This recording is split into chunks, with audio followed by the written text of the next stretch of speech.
ওসিকে অপসারণের দাবিতে থানার সামনে বিক্ষোভ স্থানীয়দের। এদিকে মোহাম্মদপুরে সাংবাদিকের সঙ্গে ঘটে যাওয়া ঘটনার জন্য পুলিশের দুঃখ প্রকাশ। জানাবো রোড মার্চ পদযাত্রা সহ নানা কর্মসূচির পরিকল্পনা, ফের মাঠে নামছে বিএনপি। এবং সর্বশেষ জানাবো আওয়ামী লীগের কেন্দ্রীয় কার্যালয় পরিষ্কার করছে কারা। এতক্ষণ শুনছিলেন সংবাদ শিরোনাম, এবারে বিস্তারিত। তবে তার আগে অনুরোধ থাকবে আমাদের চ্যানেলটি সাবস্ক্রাইব করে বেল আইকনটি ক্লিক করুন। ওসিকে অপসারণের দাবিতে থানার সামনে বিক্ষোভ স্থানীয়দের। দায়িত্ব অবহেলা, চাঁদাবাজ, চোরচক্র ও ছিনতাইকারীদের সঙ্গে আতাতের অভিযোগে রাজধানীর মোহাম্মদপুর থানার ভারপ্রাপ্ত কর্মকর্তাকে অপসারণের দাবিতে থানার সামনে বিক্ষোভ করেছেন স্থানীয় বাসিন্দারা। মোহাম্মদপুর থানার সামনে ঐক্যবদ্ধ মোহাম্মদপুর ব্যানারে স্থানীয়রা বিক্ষোভ মিছিল করেন। বিক্ষোভ কর্মসূচিতে স্থানীয় বাসিন্দা পারভেজ হাসান সুমন বলেন, মোহাম্মদপুর থানার ওসির বিরুদ্ধে বাসিন্দাদের সঙ্গে অসদাচরণ, আইনি সহায়তা না দেওয়া সহ নানা অভিযোগ থাকার পরও তাকে অপসারণ করা হচ্ছে না। তিনি মোহাম্মদপুরের মতো একটা ক্রাইম জোনে সন্ত্রাসী, চাঁদাবাজ ও ছিনতাইকারীদের সঙ্গে আতাত করে চলেন, যার ফলে আইন শৃঙ্খলার ব্যাপক অবনতি হচ্ছে।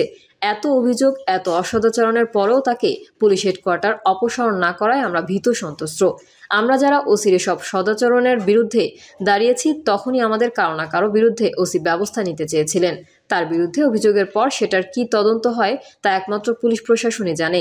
আমরা এই ওসির দ্রুত অপসারণ চাই, তাহলে মোহাম্মদপুরে আইন শৃঙ্খলা পরিস্থিতি স্বাভাবিক হবে। আরেক বাসিন্দা ইসমাইল হোসেন পাটোয়ারি বলেন, আমরা দীর্ঘদিন যাবৎ ওসির সব কর্মকাণ্ড নিয়ে সমালোচনা করে আসছি। তার বিরুদ্ধে এত অভিযোগ থাকার পরেও পুলিশ হেডকোয়ার্টার তার বিরুদ্ধে কোনো ব্যবস্থা নেয়নি। তাকে এই এলাকায় আইন শৃঙ্খলা পরিস্থিতি স্বাভাবিক করতে উল্লেখযোগ্য কোনো ব্যবস্থা নিতে দেখা যায়নি। বাসিন্দারা থানায় সেবা নিতে এসে নানাভাবে অসদাচরণের শিকার হচ্ছে। এগুলো নিয়ে এখন পর্যন্ত পুলিশ হেডকোয়ার্টার, ডিএমপি কমিশনার সহ বিভিন্ন জায়গায় অভিযোগ করার পরেও তার বিরুদ্ধে কেউ ব্যবস্থা না নেওয়ায় আমরা হতাশ। আমরা চাই ওসির বিরুদ্ধে দ্রুত ব্যবস্থা নিয়ে তাকে প্রত্যাহার করবে সংশ্লিষ্টরা। এর আগে বৃহস্পতিবার রাতে মোহাম্মদপুর ৩ রাস্তার মোড়ে ছিনতাইয়ের ঘটনায় আইনি সহায়তা ও ওসির অসদাচরণ এবং পুলিশের গাফলতির অভিযোগ তুলে সামাজিক যোগাযোগ মাধ্যম ফেসবুকে একটি পোস্ট দেন আহমদ ওয়াদুদ নামের এক সাংবাদিক। ওই পোস্ট ছড়িয়ে পড়লে দায়িত্ব অবহেলার অভিযোগে মোহাম্মদপুর থানার ৪ পুলিশ সদস্যকে প্রত্যাহার করা হয়। প্রত্যাহার হওয়া পুলিশ সদস্যরা হলেন এসআই জসিম উদ্দিন, এএসআই আনোয়ারুল এবং পুলিশ সদস্য মাজিদুর রহমান ও মোহাম্মদ নুরুন নবী। এছাড়া এই ঘটনায় ৩ জন ছিনতাইকারীকে গ্রেফতার করা হয়েছে বলে ডিএমপি জানিয়েছে। এদিকে মোহাম্মদপুরে সাংবাদিকের সঙ্গে ঘটে যাওয়া ঘটনার জন্য পুলিশের দুঃখ প্রকাশ। রাজধানীর মোহাম্মদপুরে আহমদ ওয়াদুদ নামে এক সাংবাদিকের মোবাইল মানিব্যাগ ছিনতাইয়ের ঘটনায় থানায় অসহযোগিতা ও অসদাচরণের জন্য দুঃখ প্রকাশ করেছে বাংলাদেশ পুলিশ। একই সঙ্গে এই ঘটনায় ৪ পুলিশ সদস্যের বিরুদ্ধে ব্যবস্থা নেওয়া হয়েছে।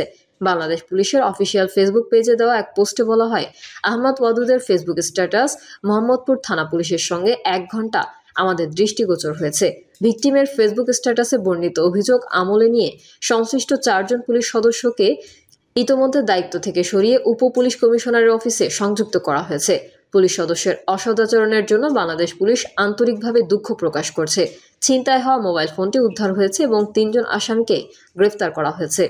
রোড মার্চ পদযাত্রা সহ নানা কর্মসূচির পরিকল্পনা, ফের মাঠে নামছে বিএনপি। জানাবো রোড মার্চ পদযাত্রা সহ নানা কর্মসূচির পরিকল্পনা, ফের মাঠে নামছে বিএনপি। দ্রুত সংস্কার, সরকার প্রধানের প্রতিশ্রুতি অনুযায়ী যথাসময়ে নির্বাচন এবং দেশকে অস্থিতিশীল করা ষড়যন্ত্রের প্রতিবাদ শুরু নানা দাবিতে ৩ মাসব্যাপী কর্মসূচির রূপরেখা তৈরি করেছে দলটি। সেক্ষেত্রে রোড মার্চ, বিভাগীয় সমাবেশ, আসন ভিত্তিক পদযাত্রা সহ নানা কর্মসূচি পালনের পরিকল্পনা করছে। বুধবার রাজধানীর নয়াপল্টনের কেন্দ্রীয় কার্যালয়ে বিএনপি সাংগঠনিক সভায় এই নিয়ে বিভিন্ন প্রস্তাব তুলে ধরেন নেতারা। এতে কোনো রাজনৈতিক দলের নেতাদের উস্কানিমূলক ও আক্রমণাত্মক বক্তব্য আমলে না নেওয়ার জন্য পরামর্শ দেওয়া হয়। প্রস্তাব করা হয়, প্রতিটি আসনে একাধিক নেতা মনোনয়ন প্রত্যাশী রয়েছেন, কিন্তু এই নিয়ে যেন কোনো দ্বন্দ্ব বা গ্রুপিং না হয়। মনোনয়ন প্রত্যাশীরা ঐক্যবদ্ধভাবে একই প্ল্যাটফর্মে থেকে দলের কর্মসূচি সফল করবেন। তা না হলে কারো বিরুদ্ধে কোনো ধরনের অভিযোগ পাওয়া গেলে সাংগঠনিকভাবে ব্যবস্থা নেওয়া হবে। এছাড়া উত্তরার মাইলস্টোন কলেজে প্রশিক্ষণ বিমান বিধ্বস্তের ঘটনায় নিহতদের কবর জিয়ারত ও তাদের পরিবারের সঙ্গে দেখা করে পাশে থাকার অঙ্গীকারের সিদ্ধান্ত নিয়েছে বিএনপি। সংশ্লিষ্টদের সঙ্গে কথা বলে জানা গেছে এসব তথ্য।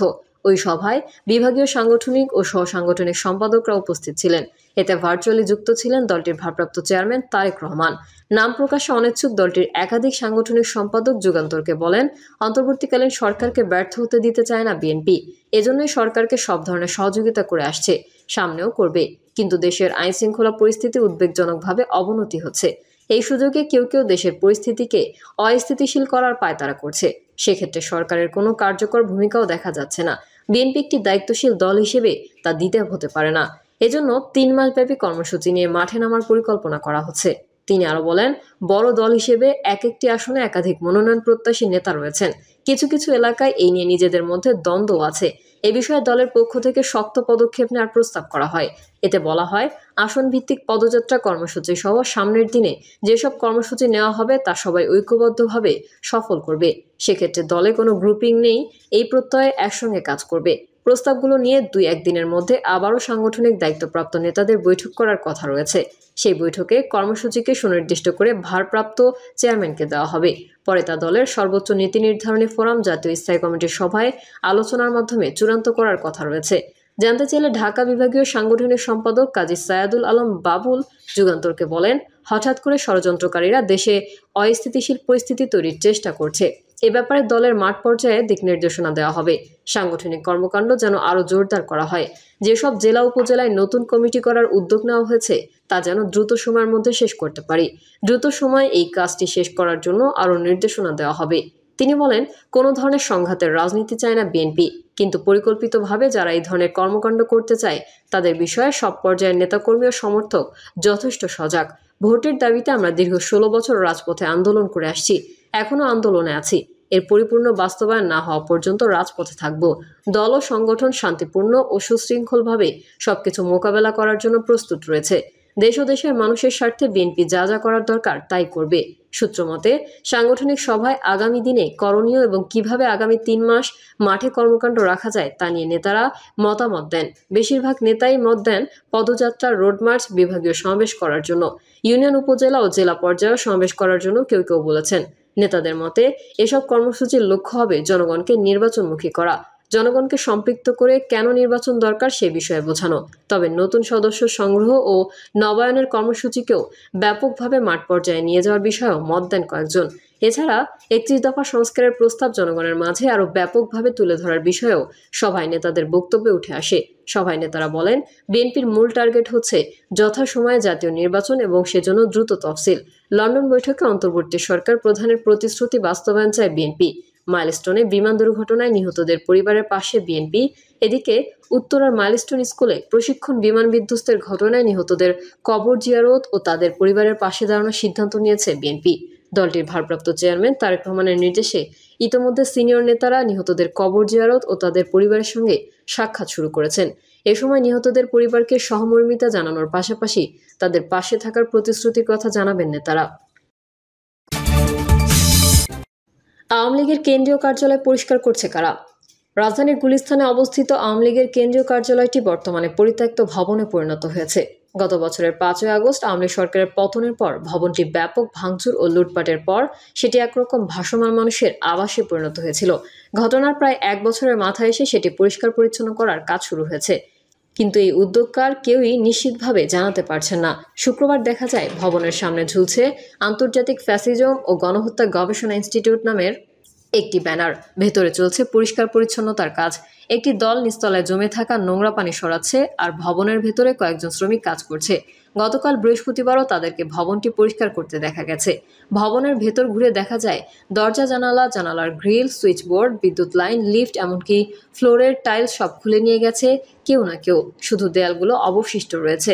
ভবনের ভেতরে কাজ করছিলেন নসু নামের এক ভাসমান ব্যক্তি। তিনি বলেন, আগে হাইকোর্ট বা স্টেডিয়ামের সামনে থাকতাম, এখন ১১ মাস ধরে এখানেই থাকি। একসময় এখানে আসলে লাঠি দিয়ে তাড়িয়ে দিত, এখন আমি এখানে থাকি। সবকিছুই তুলে নিয়ে গেছে মানুষজন, টোকায়, মাদকাসক্ত, এমনকি ভদ্রলোকও। আমিও লোহার তার, লক্কর বাক্কর বিক্রি করেছি।